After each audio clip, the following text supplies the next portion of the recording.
ইহুদিবাদী দখলদার রাষ্ট্র ইসরায়েলের প্রধানমন্ত্রী বেঞ্জামিন নেতানিয়াহুকে ঘিরে নতুন রহস্য তৈরি হয়েছে। হিব্রু ভাষার কিছু গণমাধ্যমে কয়েকদিন ধরেই দাবি করছিল ইরানের ক্ষেপণাস্ত্র হামলায় তিনি নিহত অথবা গুরুতর আহত হয়েছেন।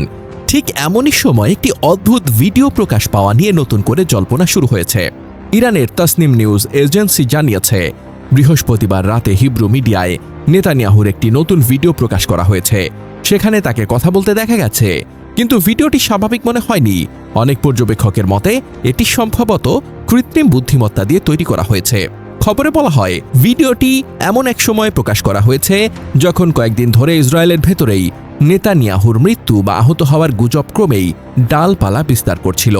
এ অবস্থায় বৃহস্পতিবার প্রকাশিত নতুন ভিডিওটি পরিস্থিতি পরিষ্কার করার বদলে উল্টো সন্দেহকেই বাড়িয়ে দিয়েছে।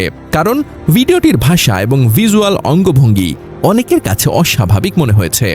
সাইবার বিশ্লেষণ নিয়ে কাজ করা কয়েকটি বিশেষায়িত ওয়েবসাইটও ভিডিওটি বাস্তব কিনা এ বিষয়ে প্রশ্ন তুলেছে।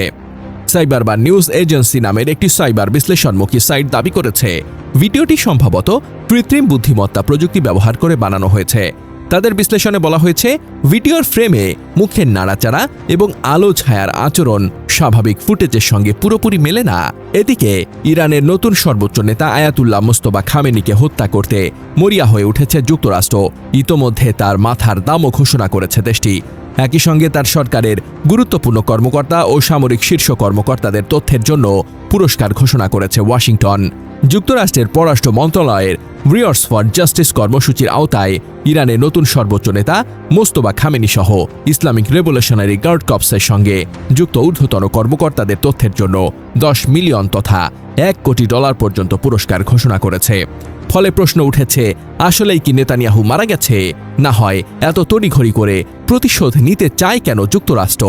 এদিকে সাবেক টুইটার বর্তমান এক্সে বেঞ্জামিন নেতানিয়াহুর মারা যাওয়ার যে গুঞ্জন চলছে সেটা এখন পুরোপুরি আগুনের মতো ছড়িয়ে পড়েছে।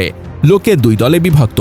একদল চিৎকার করে বলছে নেতানিয়াহু বেঁচে আছে, আরেক দল বলছে নেতানিয়াহুর অফিস সর্বশেষ যে ভিডিও দিয়েছে সেটা এআই দিয়ে বানানো, সেখানে নেতানিয়াহুর আঙুল ছটা দেখা যায়।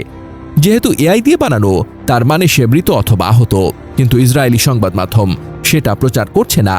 এক্সে অনেকে বলছে এই ভিডিওটি এআই দিয়ে বানানো। 0.34 সেকেন্ডে স্পষ্ট দেখা যাচ্ছে নেতানিয়াহুর 6টা আঙুল। অফিসিয়াল হ্যান্ডেল থেকে এআই ভিডিও ছাড়ার দরকার কি? এর মানে একটাই, এ দশকের সবচেয়ে বড় শয়তান নেতানিয়াহু অবশেষে গেছে, নরকে শান্তিতে থাকুক। স্পষ্টতই নেতানিয়াহু গেছে, কিন্তু তারা মেনে নিতে পারছে না। আরেকজন লিখেছেন, ইসরায়েলি সরকার নিজেই যে সর্বশেষ ভিডিও ছেড়েছে তাতে দেখা যাচ্ছে এটা এআই দিয়ে বানানো, কারণ নেতানিয়াহুর 6টা আঙুল।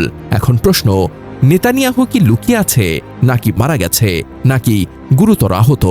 এখন পর্যন্ত ইসরায়েল সরকার আনুষ্ঠানিকভাবে এই ভিডিও নিয়ে বিস্তারিত কিছু বলেনি। পশ্চিমা বড় গণমাধ্যম যেমন নিউ ইয়র্ক টাইমস বা ফিনান্সিয়াল টাইমসেও নেতানিয়াহুর মৃত্যু বা আহত হওয়ার কোনো নিশ্চিত খবর প্রকাশ হয়নি। ফলে বিষয়টি এখনও গুজব এবং তথ্যযুদ্ধের মধ্যেই আটকে আছে।